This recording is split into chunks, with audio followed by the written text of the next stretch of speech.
RTC సమ్మెతో తెలంగాణలో బస్సులు డిపోలకే పరిమితమయ్యాయి. అన్ని డిపోల ముందు కార్మికులు నిరసన చేపట్టారు.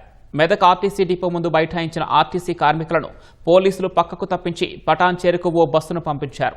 దీంతో కార్మికులు పోలీసుల మధ్య స్వల్ప తోపులాట జరిగింది. వరంగల్, హనుమకొండ, ఉమ్మడి నిజామాబాద్ జిల్లాలో ఉద్రిక్తతల నడుమ ఆర్టీసీ కార్మికుల సమ్మె కొనసాగింది. హుస్నాబాద్ డిపో ఎదుట మహిళా కార్మికులు బతుకమ్మ ఆడుతూ నిరసన తెలిపారు. తెలంగాణ వ్యాప్తంగా బస్సు సర్వీసులు నిలిచిపోగా ప్రయాణికులు ఇబ్బందులు పడ్డారు. ఆర్టీసీ యాజమాన్యం అద్దె బస్సులు, ఎలక్ట్రిక్ బస్సులు నడిపినా పరిమిత సంఖ్యలో ఉండటంతో జనానికి కష్టాలు తప్పలేదు. సమ్మె వేళ హైదరాబాద్లో మెట్రో రైలు సర్వీసులను పెంచారు. రద్దీ సమయాల్లోనే సగటున 56 సర్వీసులు నడుపుతుండగా రద్దీ లేని సమయాల్లో కూడా 56 సర్వీసులు నడిపారు. మియాపూర్, ఎల్బీనగర్ మార్గంలో 4 నిమిషాల 20 సెకన్లు, నాగోల్, రాయదుర్గం మార్గంలో 3 నిమిషాల 40 సెకన్లకు ఒక మెట్రో సర్వీసు తిరుగుతున్నట్లు సంస్థ ప్రకటించింది.